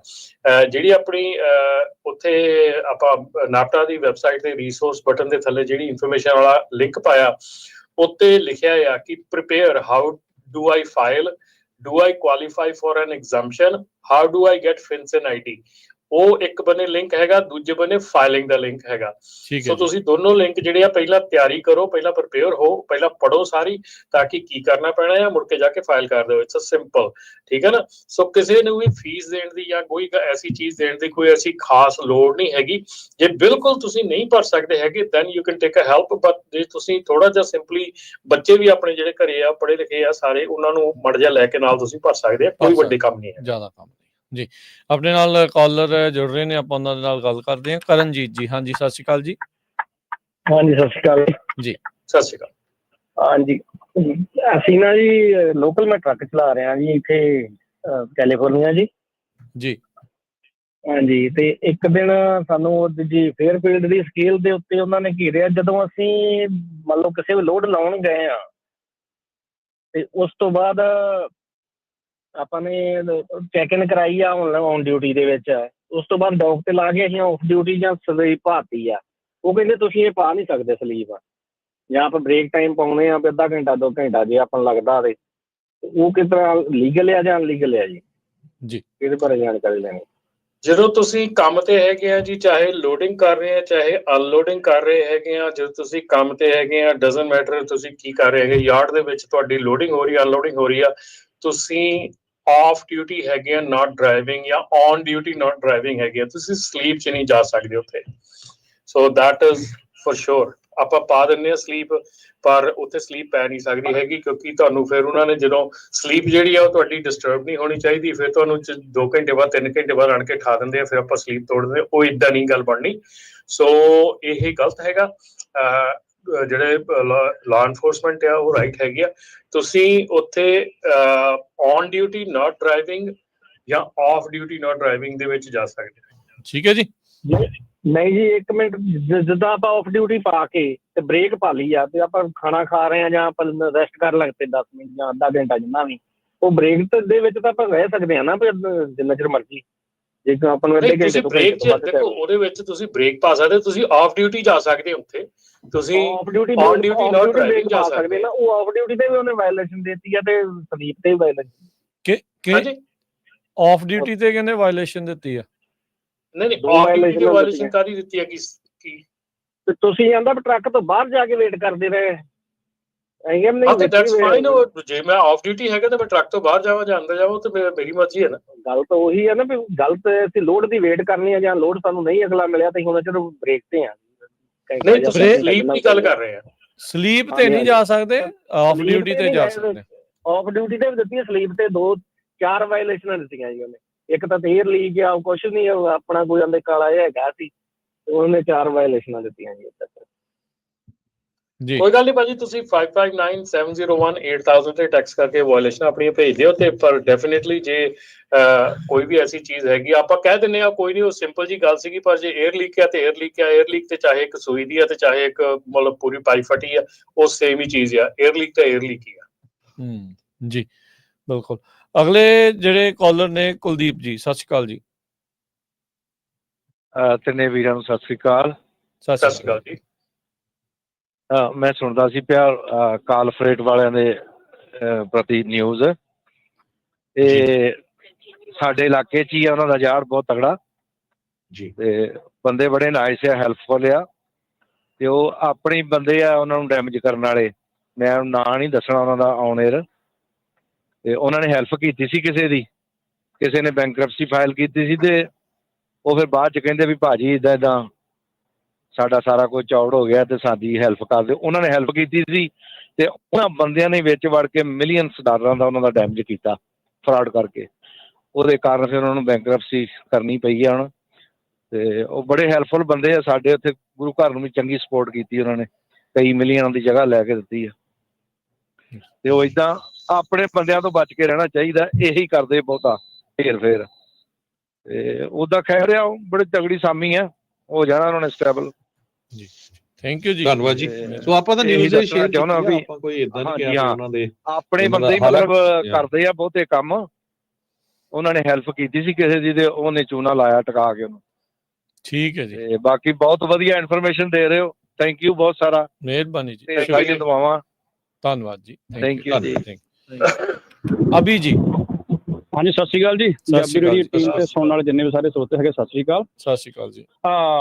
ਹਾਂ ਭਾਈ ਸਾਹਿਬ, ਹੁਣ ਗੱਲ ਕਰਾਂਗੇ, ਇਹ ਤਾਂ ਬਹੁਤ ਮਾੜੀ ਗੱਲ ਆ। ਆਪਣੇ ਜਿੱਦਾਂ ਕਹਿੰਦੇ ਕਿਸੇ ਦੀ ਹੈਲਪ ਕਰਨੀ, ਉਹਨਾਂ ਨੂੰ ਮਹਿੰਗਾ ਪੈ ਗਿਆ ਵੀ ਧੋਖਾ ਕਰ ਦਿੱਤਾ। ਇਹੋ ਜਿਹੇ ਬੰਦੇ ਦੇ ਪਿੰਡ ਦੇ ਵਿੱਚ ਨਾ, ਪੰਚਾਇਤ ਵਿੱਚ ਜਾ ਕੇ ਦੱਸਣਾ ਚਾਹੀਦਾ ਵੀ ਤੁਹਾਡੇ ਪਿੰਡ ਦੇ ਬੰਦੇ ਨੇ ਏਦਾਂ ਕੀਤਾ, ਨਾ ਥੋੜੀ ਸ਼ਰਮ ਆਵੇ, ਕਿੱਦਾਂ ਧੋਖਾ ਕਿੱਦਾਂ ਕਰੀਦਾ ਕਿਸੇ ਦੇ ਨਾਲ ਜੀ। ਮੇਰਾ ਨੰਬਰ ਤੇ ਭਾਜੀ ਜਿੱਦਾਂ ਹੁਣੇ ਇੱਕ ਭਾਈ ਸਾਹਿਬ ਹੁਣੇ ਕਾਲ ਕਰਕੇ ਗਏ ਸੀਗੇ, ਉਹ ਕਹਿੰਦੇ ਸੀਗੇ ਮੈਂ ਔਨ ਡਿਊਟੀ ਸੀਗਾ, ਜਾਂ ਮੈਨੂੰ ਉਹਨੇ ਜੇ ਤਾਂ ਤੁਹਾਡਾ ਹੁਣ ਟਰੱਕ ਦੇ ਵਿੱਚ ਕੋਈ ਫਾਲਟ ਹੈਗਾ ਦੈਟ ਮੀਨ ਤੇ ਤੁਸੀਂ ਫਿਰ ਉਹਨਾਂ ਨੇ ਤੁਹਾਨੂੰ ਉਹਦੀ ਜੋ ਵੀ ਵਾਇਓਲੇਸ਼ਨ ਦੇਣੀ ਹੈ ਠੀਕ ਹੈ ਨਾ ਜੀ। ਤੇ ਜੇ ਤੁਸੀਂ ਉੱਦਾਂ ਮੰਨ ਲਓ ਤੁਸੀਂ ਲੋਡ ਲਾਉਂਦੇ ਹੈਗੇ ਆ, ਤੁਸੀਂ ਟਰੱਕ 'ਚ ਤੁਹਾਨੂੰ ਬਹਿਣਾ ਪੈਂਦਾ ਜਾ ਕੇ, ਤੇ ਤੁਸੀਂ ਇਹ ਕਹਿ ਸਕਦੇ ਆ ਵੀ ਜਿਹੜੇ ਔਨ ਡਿਊਟੀ ਕੀਤੀ ਆ, ਲੋਡਿੰਗ ਕਰ ਰਹੇ ਆ, driver not allowed on the ਡਾਕ, ਸੋ ਡਰਾਈਵਰ ਵਾਜ਼ ਵੇਟਿੰਗ ਇਨਸਾਈਡ ਦ ਟਰੱਕ। ਸੋ ਬੇਸਿਕਲੀ ਉਹ ਆਫ ਡਿਊਟੀ ਹੀ ਸਮਝੀ ਜਾਂਦੀ ਆ। ਸੋ ਉਹਦੇ ਵਿੱਚ ਥੋੜ੍ਹਾ ਜਿਹਾ ਇਹ ਅਫਸਰ ਦੇ ਹੁਣ ਹੱਥ ਬਸ ਇੱਦਾਂ ਹੁੰਦੀ ਹੈ ਨਾ, ਕਿਉਂਕਿ ਅਫਸਰ ਨਾਲ ਜੇ ਤੁਸੀਂ ਆਰਗੂ ਕਰਦੇ ਆ ਤੁਹਾਨੂੰ ਲਿਖ ਕੇ ਜੋ ਮਰਜ਼ੀ ਕਰ ਸਕਦਾ, ਠੀਕ ਆ। ਪਰ ਇਹਦਾ ਜਿਹੜੇ ਕੋਰਟ ਦੇ ਵਿੱਚ ਜਾ ਕੇ ਤੁਹਾਨੂੰ ਐਕਸਪਲੇਨ ਕਰਦੇ ਆ, ਫਿਰ ਤੁਹਾਨੂੰ ਤੁਹਾਡੇ ਫਿਰ ਫੇਵਰ 'ਤੇ ਗੱਲ ਆਪਣੇ ਆਪ ਹੀ ਹੋ ਜਾਂਦੀ ਹੈ। ਤੁਸੀਂ ਕੰਮ ਕਰਦੇ ਨਹੀਂ ਕੋਈ ਵੀ, ਹਾਂ ਤੁਸੀਂ ਡਾਕ 'ਤੇ ਖੜ੍ਹੇ ਆ, ਵਾਚ ਕਰ ਰਹੇ ਆ, ਦੈਟ ਮੇਕ ਸੈਂਸ ਲੈ ਕੇ ਤੁਸੀਂ ਹਾਂ ਵੀ ਤੁਸੀਂ ਲੋਡ ਕਰ ਰਹੇ ਆ। ਕਈ ਵਾਰ ਡਾਕ ਜਿਹੜੇ ਵਾਲੇ ਅਲਾਟ ਨਹੀਂ ਕਰਦੇ, ਸ਼ਿਪਰ ਹੁੰਦੇ, ਕਹਿੰਦੇ ਆਪਣੇ ਟਰੱਕ 'ਚ ਬੈਠੋ ਜਾ ਕੇ, ਉਹਨੂੰ ਅਸੀਂ ਔਨ ਡਿਊਟੀ ਕਿੱਦਾਂ ਕੰਸੀਡਰ ਕਰ ਸਕਦੇ ਹਾਂ, ਠੀਕ ਹੈ। ਜਦੋਂ ਲੱਦ ਹੋ ਗਿਆ, ਠੀਕ ਆ, ਉਸ ਟਾਈਮ 'ਤੇ ਔਨ ਡਿਊਟੀ ਪਾ ਲਓ, ਜਿਹੜੇ ਪੇਪਰ ਵਰਕ ਸਾਈਨ ਕੀਤਾ ਵੀ ਲੋਡਡ ਹੋ ਗਿਆ, ਠੀਕ ਹੈ, ਆਪਣਾ ਕਲੋਜ਼ ਕੀਤੇ ਡੋਰ, ਫਿਰ ਆਪਣਾ ਡਰਾਈਵ ਕਰ ਲਓ ਆਰਾਮ ਨਾਲ, ਠੀਕ ਹੈ ਜੀ। ਅਤੇ ਦੂਸਰੇ ਨੰਬਰ 'ਤੇ ਇੱਕ ਹੋਰ ਆਪਣੇ ਜਿੱਦਾਂ ਭਾਜੀ ਅਮਨ ਨੇ ਦੱਸਿਆ ਸੀਗਾ, ਕਹਿੰਦੇ ਕੋਈ ਬੰਦਾ ਡੈਥ ਹੋ ਗਈ ਕਿਸੇ ਮਨਟਿਕੇ ਦੀ, ਔਰ ਮਨਟਿਕੇ ਦਾ ਡਰਾਈਵਰ ਸੀਗਾ, ਵੀ ਮਤਲਬ ਇਹਦਾ ਸੇਫਟੀ ਦਾ ਹੈਗਾ ਵੀ ਜਿੱਦਾਂ ਕਈ ਵਾਰ ਨਾ ਚਲੋ ਜੇ ਤੁਸੀਂ ਟਰੱਕ ਦੇ ਫਿਊਲ ਲਾਈਨ ਵਿੱਚ ਚਲੋ ਪਾਰਕ ਕਰਦੇ ਆ, ਜਦੋਂ ਤੁਸੀਂ ਫਿਊਲ ਪਵਾਉਣਾ ਨੰਬਰ 1 'ਤੇ ਨਾ, ਫਿਰ ਤਾਂ ਚਲੋ ਪਾਰਕ ਕਰੋ, ਫਿਊਲ ਪਾਓ, ਆਪਣਾ ਟਰੱਕ ਮੂਵ ਕਰੋ। ਕਈ ਵਾਰ ਇਹ ਰਿਸਕ ਫੈਕਟਰ ਇੱਥੇ ਜ਼ਿਆਦਾ ਹੁੰਦਾ, ਕਈ ਵਾਰ ਬੰਦੇ ਫਿਊਲ ਪਾਉਂਦੇ ਨਹੀਂ ਹੈਗੇ ਅਤੇ ਉਹ ਟਰੱਕ ਲਾ ਕੇ ਨਾ ਪਾਰਕਿੰਗ ਦੇ ਵਿੱਚ ਉੱਥੇ ਅਤੇ ਫਿਊਲ ਲੈਣ ਦੇ ਵਿੱਚ ਉਹ ਖੜ੍ਹੇ ਹੋ ਕੇ ਕਰਕੇ ਤੇ ਚੱਲ ਜਾਂਦੇ, ਆਉਂਦੇ ਹੀ ਨਹੀਂ ਤਾਂ ਪੌਣਾ ਘੰਟਾ। ਸੋ ਹਰ ਇੱਕ ਬੰਦੇ ਦਾ ਟਾਈਮ ਜਿਹੜਾ ਇੰਪੋਰਟੈਂਟ ਹੁੰਦਾ, ਕਿਸੇ ਨੇ ਜਲਦੀ ਜਾਣਾ ਹੁੰਦਾ ਅਤੇ ਉਹ ਰਿਕੁਐਸਟ ਹੁੰਦੀ ਹੈ ਵੀ ਚਲੋ ਆਪਣਾ ਜਦੋਂ ਪਾਰਕ ਕਰਨਾ ਹੀ ਆ, ਪਤਾ ਹੀ ਹੁੰਦਾ ਵੀ ਮੈਂ ਅੱਧਾ ਪੌਣਾ ਘੰਟਾ ਰੁਕਣਾ ਆ, ਵੀ ਪ੍ਰੋਪਰ ਪਾਰਕਿੰਗ ਸਪਾਟ ਦੇ ਵਿੱਚ ਜਾ ਕੇ ਰੁਕੋ, ਤਾਂ ਕਿ ਉੱਥੇ ਤੁਹਾਡਾ ਜਿਹੜਾ ਵੇਟ ਕਰਨ ਵਿੱਚ ਤੁਹਾਨੂੰ ਕੋਈ ਨਾ ਤੁਹਾਨੂੰ ਪਰੇਸ਼ਾਨੀ ਆਵੇ ਤਾਂ ਨਾ ਕਿਸੇ ਹੋਰ ਨੂੰ। ਅਤੇ ਜਿਹੜਾ ਦੂਸਰੇ ਨੰਬਰ 'ਤੇ ਜਦੋਂ ਤੁਸੀਂ ਵਾਕ ਕਰਦੇ, ਈਵਨ ਮੇਰੇ ਨਾਲ ਵੀ 1-2 ਵਾਰੀ ਚਾਂਸ ਹੋਏ ਆ, ਕਿਉਂਕਿ ਟਰੱਕਾਂ ਦੀ ਕਈ ਵਾਰ ਨਾ ਅੱਜ ਕੱਲ੍ਹ ਤੁਹਾਡੇ ਕੋਲ ਦੀ ਟ੍ਰੇਲਰ ਲੰਘਦਾ, ਤੁਹਾਨੂੰ ਆਵਾਜ਼ ਆਉਂਦੀ, ਪਤਾ ਵੀ ਨਹੀਂ ਲੱਗਦਾ ਤੁਹਾਡੇ ਟਾਇਰ ਕੋਲ ਦੇ ਕਿੱਦਾਂ ਹੈਗੇ ਆ। ਵੀ ਜਦੋਂ ਤੁਸੀਂ ਵਾਕ ਕਰਦੇ ਹੈਗੇ ਆ ਅਤੇ ਆਪਣਾ ਧਿਆਨ ਜਿਹੜਾ ਭਾਵੇਂ ਤੁਸੀਂ ਕਿਸੇ ਨਾਲ ਤੁਰੇ ਆ, ਗੱਲਾਂ ਕਰਦੇ ਆ, ਅਤੇ ਆਵਾਜ਼ ਕਰ ਤੁਹਾਡੇ ਅੱਖ ਦੇ ਚਾਰੇ ਪਾਸੇ ਘੁੰਮਦੀ ਰਹਿਣੀ ਚਾਹੀਦੀ ਹੈ, ਵੀ ਪਤਾ ਨਹੀਂ ਕਿਹੜੇ ਵੱਲੋਂ ਕਿਹੜੇ ਪਾਸੇ ਕਿਹੜਾ ਟਰੱਕ ਤੁਹਾਡੇ ਵਿੱਚ ਆ ਕੇ ਹੋ ਸਕਦਾ ਤੁਹਾਨੂੰ ਕਰਕੇ ਰਨ ਕਰਦੇ ਉੱਪਰ ਦੀ ਆ ਕੇ, ਠੀਕ ਹੈ ਨਾ। ਸੋ ਆਪਣੀ ਸੇਫਟੀ ਵਾਸਤੇ ਜਿਹੜਾ ਉਹ ਆਪਣਾ ਆਪ ਹੀ ਬਚਾਓ ਆ, ਕਿਉਂਕਿ ਮੈਂ 1-2 ਵਾਰੀ ਮੇਰੇ ਨਾਲ ਹੋਏ, ਖੁਦ ਨਾਲ ਚਾਂਸ ਹੋਇਆ। ਟਰਾਲਾ ਜਦੋਂ ਟਰੱਕ ਲੰਘਦਾ ਆਵਾਜ਼ ਆਉਂਦੀ, ਪਰ ਟ੍ਰੇਲਰ ਕਈ ਵਾਰ ਟਰਨ ਮਾਰਦੇ ਨਾ ਪਿੱਛੋਂ, ਟ੍ਰੇਲਰ ਦੇ ਟਾਇਰਾਂ ਦੀ ਆਵਾਜ਼ ਜਦੋਂ ਜ਼ਿਆਦਾ ਯੂ ਟਰਨ ਮਾਰਦੇ ਫਿਰ ਆਵਾਜ਼ ਆ ਜਾਂਦੀ, ਕਿੜ ਕਰਦਾ ਜਦੋਂ ਮੈਂ ਟਾਇਰ ਥੋੜ੍ਹਾ ਸਕਿਪ ਕਰਦਾ ਆ। ਪਰ ਜਿੰਨੇ ਤੁਸੀਂ ਉੱਦਾਂ ਸਮੂਥਲੀ ਮੂਵ ਕਰਦਾ, ਤੁਹਾਨੂੰ ਪਤਾ ਹੀ ਲੱਗਦਾ ਤੁਹਾਡੇ ਕੋਲ ਦੀ ਟ੍ਰੇਲਰ ਲੰਘਣ ਡਿਆ, ਵੀ ਉਹਨਾਂ ਬਹੁਤ ਚਾਂਸ ਹੋ ਜਾਂਦੇ ਆ ਵੀ ਤੁਸੀਂ ਆਪਣਾ ਤੁਹਾਡਾ ਨੁਕਸਾਨ ਹੋ ਜਾਂਦਾ, ਜਿਸ ਕਰਕੇ ਤੁਸੀਂ ਜਿੱਦਾਂ ਹੁਣ ਆਪਣੇ ਆ ਭਾਈ ਸਾਹਿਬ ਕਹਿੰਦੇ ਮਨਟਿੱਕੇ ਦੇ ਜਿੱਦਾਂ ਹੋਇਆ, ਗੱਲਾਂ ਪਤਾ ਅਸੀਂ ਰੁੱਝ ਜਾਈਦਾ, ਕਿਉਂਕਿ ਮਾੜੀ ਗੱਲ ਹੋਈ ਜੋ ਵੀ ਹੋਇਆ, ਠੀਕ ਹੈ ਜੀ। ਬਾਕੀ thank you so much for taking time, thank you, ਮਿਹਰਬਾਨੀ। ਰਾਜਕਰ, ਜਿਹੜੀ ਆਪਾਂ ਲੌਗ ਬੁੱਕ ਦੀ ਗੱਲ ਕਰ ਰਹੇ ਸੀਗੇ, ਮੈਂ ਤੁਹਾਨੂੰ ਦੱਸਦਾ ਕਿ ਆਪਾਂ ਆਉਣ ਵਾਲੇ ਵੀਕ ਦੇ ਵਿੱਚ ਕੋਸ਼ਿਸ਼ ਕਰ ਰਹੇ ਹੈਗੇ ਕਿ ਜਿਹੜੇ ਕੋਰਸਿਸ ਹੈਗੇ ਆ, ਲੌਗ ਬੁੱਕ ਦਾ ਕੋਰਸ ਹੈਗਾ, ਜਾਂ ਡਿਫੈਂਸਿਵ ਡਰਾਈਵਿੰਗ ਦਾ, ਜਾਂ ਹੋਰ ਵੀ ਜਿੰਨੇ ਵੀ ਸਾਡੇ ਕੋਲ ਕੋਰਸ ਅਵੇਲੇਬਲ ਹੈਗੇ ਆ, ਆਪਾਂ ਨਾਪਟਾ ਦੀ ਵੈਬਸਾਈਟ ਤੇ ਡਰਾਈਵਰ ਐਜੂਕੇਸ਼ਨ ਦਾ ਟੈਬ ਸ਼ੁਰੂ ਕਰਨ ਜਾ ਰਹੇ, ਜਿਹਦੇ ਵਿੱਚ ਕਿ ਆਪਾਂ ਇਹ ਕੋਰਸਿਸ ਅਵੇਲੇਬਲ ਕਰ ਦੇਣੇ ਆ। ਸੋ ਜੇ ਤੁਹਾਨੂੰ ਲੱਗਦਾ ਹੈ ਕਿ ਤੁਸੀਂ ਕੋਈ ਵੀ ਇਦਾਂ ਦਾ ਕੋਰਸ ਹੈਗਾ ਕਰਨਾ ਚਾਹੁੰਦੇ ਆ, ਤੇ ਤੁਸੀਂ ਨਾਪਟਾ ਦੀ ਵੈਬਸਾਈਟ ਤੇ ਵਿਦਨ ਵੀਕ ਔਰ 10 ਡੇਜ਼ ਤੁਸੀਂ ਜਾ ਕੇ ਤੇ ਡਰਾਈਵਰ ਐਜੂਕੇਸ਼ਨ ਦੇ ਥੱਲੇ ਜੇ ਤੁਸੀਂ ਮੈਂਬਰ ਹੈਗੇ, ਤੁਹਾਨੂੰ ਸਪੈਸ਼ਲ ਪ੍ਰਾਈਸਿੰਗ ਹੋਊਗੀ। ਸੋ ਤੁਸੀਂ ਸਪੈਸ਼ਲ ਪ੍ਰਾਈਸਿੰਗ ਦੇ ਥੱਲੇ ਜਾ ਕੇ ਆਪਣੇ ਜਿਹੜੇ ਕੋਰਸ ਹੈਗੇ ਆ ਉਹ ਕੰਪਲੀਟ ਕਰ ਸਕਦੇ ਆ। ਇਹਦਾ ਕੋਰਸ ਦਾ ਕਹਿਣ ਦਾ ਮਤਲਬ ਇਹ ਆ ਕਿ ਜੇ ਤੁਸੀਂ ਇਹ ਕੋਰਸ ਲੈ ਕੇ ਕੰਪਲੀਟ ਕਰਦੇ ਹੈਗੇ ਆ, ਤੇ ਤੁਹਾਨੂੰ ਜਿਹੜਾ ਆ ਆਪਣੀ ਇੰਸ਼ੋਰੈਂਸ ਦੇ ਵਿੱਚ ਵੀ ਤੁਹਾਨੂੰ ਬੈਨੀਫਿਟ ਹੋ ਸਕਦਾ, ਔਰ ਤੁਹਾਨੂੰ ਲੌਗ ਬੁੱਕ ਲਾਅ ਸਮਝਣ ਦੇ ਵਿੱਚ ਵੀ ਤੁਹਾਨੂੰ ਜਿਹੜਾ ਸਹਾਇਤਾ ਮਿਲ ਸਕਦੀ ਹੈ। ਜਿਹੜੀ ਆਪਾਂ ਇੱਧਰ ਉੱਧਰ ਗੱਲ ਕਰਦੇ ਆ ਜਾਂ ਇੱਧਰੋਂ ਉੱਧਰੋਂ ਪੁੱਛਦੇ ਆ, ਉਹਦੇ ਨਾਲੋਂ ਕੋਰਸ ਕਰੋ। ਕੋਰਸ ਕਰਕੇ ਸਿੰਪਲ ਹੁੰਦੇ ਕੋਰਸ, ਆਪਣੇ ਘਰੇ ਬੈਠ ਕੇ ਤੁਸੀਂ ਕਰ ਸਕਦੇ ਆ, ਆਪਣਾ ਸਮਝ ਸਕਦੇ ਆ ਕੋਰਸ ਨੂੰ ਚੰਗੀ ਤਰੀਕੇ ਦੇ ਨਾਲ, ਤਾਂ ਕਿ ਜਿਹੜੀਆਂ ਆਉਣ ਵਾਲਾ ਸਮਾਂ ਹੈਗਾ ਉਹਦੇ ਵਿੱਚ ਜੇ ਇਹ ਕੋਈ ਗਲਤੀਆਂ ਹੈਗੀਆਂ, ਜਿੱਥੇ ਗਲਤ ਹੈਗੇ ਆ, ਤੇ ਜੇ ਗਲਤੀ ਦੀ ਆਪਾਂ ਨੂੰ ਟਿਕਟ ਮਿਲਦੀ ਹੈ ਉਹ ਐਕਸੈਪਟੈਂਸ ਚਾਹੀਦੀ ਹੈ, ਤੇ ਜੇ ਗਲਤੀ ਆਪਾਂ ਨੂੰ ਪਹਿਲਾਂ ਪਤਾ ਹੈ ਵੀ ਆਪਾਂ ਗਲਤ ਚੀਜ਼ ਕਰ ਰਹੇ ਹਾਂ, ਤੇ ਫਿਰ ਆਪਾਂ ਉਹਨੂੰ ਰੁਕ ਸਕਦੇ ਆ। ਸੋ ਇਸ ਕਰਕੇ ਆਉਣ ਵਾਲੇ ਸਮੇਂ ਦੇ ਵਿੱਚ ਆਪਾਂ ਜਿਹੜੇ ਕੋਰਸਿਸ ਹੈਗੇ ਆ ਇਹ ਲੈ ਕੇ ਆ ਰਹੇ ਜਲਦੀ, ਤਾਂ ਕਿ ਤੁਸੀਂ ਇਹ ਜਿਹੜੀਆਂ ਚੀਜ਼ਾਂ ਹੈਗੀਆਂ ਇਹਨਾਂ ਨੂੰ ਅਵੋਇਡ ਕਰ ਸਕੋ ਜੀ।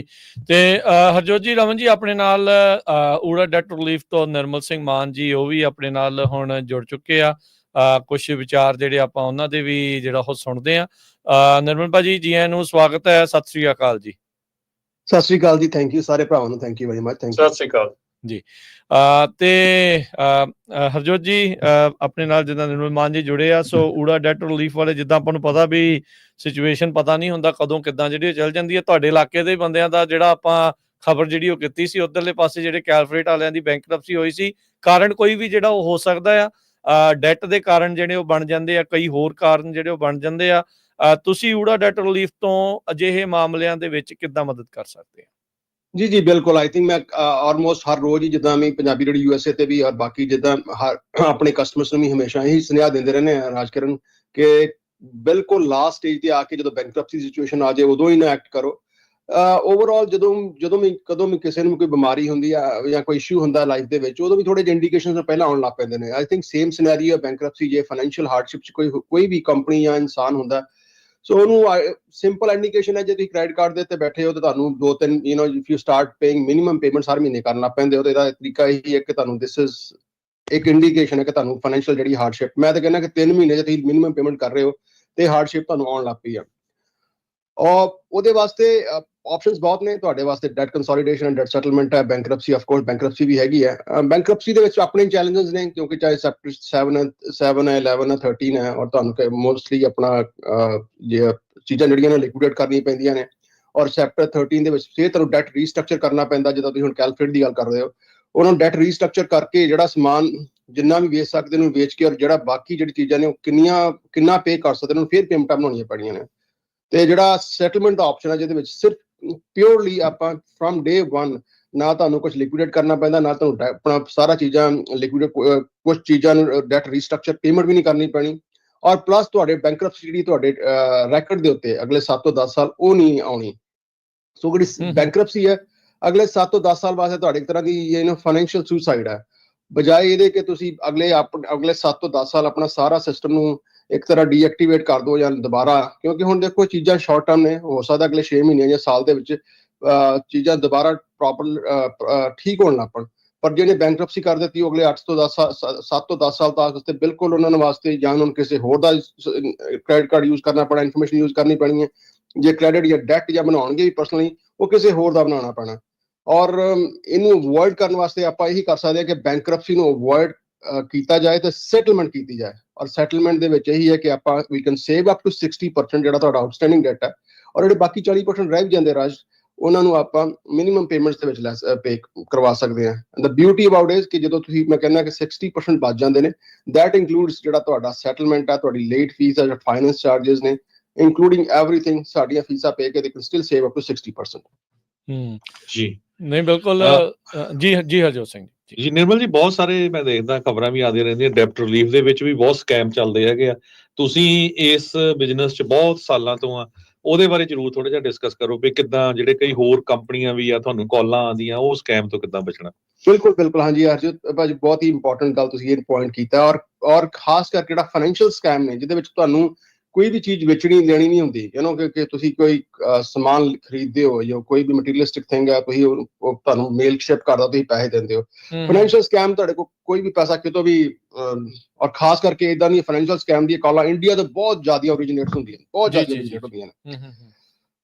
ਇੱਕ ਤਾਂ ਗੱਲ ਜਿੱਦਾਂ ਤੁਸੀਂ ਜੋ ਜੀ ਕਿਹਾ ਕਿ ਓਵਰ ਦਾ ਟਾਈਮ ਪਿਛਲੇ 17 ਸਾਲ ਤੋਂ ਅਸੀਂ ਕੰਪਨੀ ਇੱਥੇ ਕਰਦੇ ਪਏ ਹਾਂ। ਫਰਮ ਡੇ 1 ਜਿਹੜੀ ਵੀ ਕੰਪਨੀ ਤੁਹਾਡੇ ਕੋਲ ਇੱਕ ਨਿੱਕਾ ਪੈਸਾ ਵੀ ਅਪਫਰੰਟ ਮੰਗਦੀ ਹੈ ਕਿ ਹਾਂਜੀ ਸਾਨੂੰ ਅਪਫਰੰਟ ਪੈਸੇ ਦੇ ਦਿਓ ਤਾਂ ਅਸੀਂ ਤੁਹਾਡਾ ਕੰਮ ਕਰ ਦਾਂਗੇ, ਤਾਂ ਉਹ ਜਾਂ ਫਿਰ ਸਕੈਮ ਹੁੰਦਾ ਜਾਂ ਫਿਰ ਜੋਤਸ਼ੀ ਜਾਤਸ਼ੀ ਇਹੋ ਜਿਹੇ ਕੰਮ ਕਰਦੇ ਜੀ। ਸੋ ਪ੍ਰਾਇਮਰਲੀ ਜਿਹੜਾ ਹੈ ਕਿ ਅਸੀਂ ਇੱਕ ਵੀ ਨਿੱਕਾ ਪੈਸਾ ਦੀ ਜਿੰਨੇ ਤੁਹਾਡਾ ਕਰਜ਼ਾ ਮਾਫ ਨਹੀਂ ਹੁੰਦਾ। ਜੇ ਕਿਸੇ ਕੋਲ 10 ਕ੍ਰੈਡਿਟ ਕਾਰਡ ਨੇ ਤੇ ਜੇ ਇੱਕ ਸੈਟਲਮੈਂਟ ਹੋਏਗਾ, so will charge fee for that first card, ਉਹ ਵੀ ਉਹਨਾਂ ਦੀ ਜਿਹੜੀ ਕ੍ਰੈਡਿਟ ਕਾਰਡ ਦੀ ਪੇਮੈਂਟ ਉਹ ਭੇਜਣ ਤੋਂ ਬਾਅਦ। ਠੀਕ ਹੈ। ਸੋ ਅਪਫਰੰਟ ਜਿਹੜਾ ਪੇਮੈਂਟ ਹੈ ਕਿਸੇ ਵੀ ਫਾਈਨੈਂਸ਼ੀਅਲ ਸਿਸਟਮ ਦੇ ਵਿੱਚ, ਚਾਹੇ ਤੁਸੀਂ ਲੋਨ ਕਰਾ ਰਹੇ ਹੋ ਜਾਂ ਕ੍ਰੈਡਿਟ ਪੇ ਕਰਾ ਰਹੇ ਹੋ, ਡੈਟ ਸੈਟਲਮੈਂਟ ਕਰਾ ਰਹੇ ਹੋ, ਅਪਫਰੰਟ ਜਿਹੜਾ ਵੀ ਪੈਸਾ ਮੰਗਦਾ ਉਹ ਇੱਕ ਵੱਡਾ ਰੈਡ ਫਲੈਗ ਹੈ। ਜਸਟ ਸਟੇ ਅਵੇ ਫਰਮ दैट। ਨਹੀਂ ਬਿਲਕੁਲ। ਸੋ ਇਹ ਚੀਜ਼ਾਂ ਆ। ਤੇ ਊੜਾ ਡੈਟ ਰਿਲੀਫ ਵਾਲੇ ਜਿੱਦਾਂ ਤੁਸੀਂ ਦੱਸਿਆ ਵੀ ਕਿੰਨੇ % ਤੱਕ ਜਿਹੜਾ ਤੁਹਾਡਾ ਡੈਟ ਆ ਉਸ ਨੂੰ ਘਟਾਉਣ ਦੇ ਵਿੱਚ ਮਦਦ ਕਰ ਸਕਦੇ ਆ? ਅਪ ਟੂ 60%, ਕਈ ਵਾਰ ਜ਼ਿਆਦਾ ਵੀ ਹੋ ਜਾਂਦਾ, ਪਰ ਜਿਹੜੀ ਅਸੀਂ ਕਮਿਟਮੈਂਟ ਦਿੰਦੇ ਹਾਂ ਅਪ ਟੂ 60% ਜਿਹੜੇ ਸਾਡੇ ਰੈਕਰਡਸ ਨੇ ਅਪ ਟੂ 60% ਤੁਹਾਡੇ ਹੋ ਜਾਂਦੇ ਨੇ।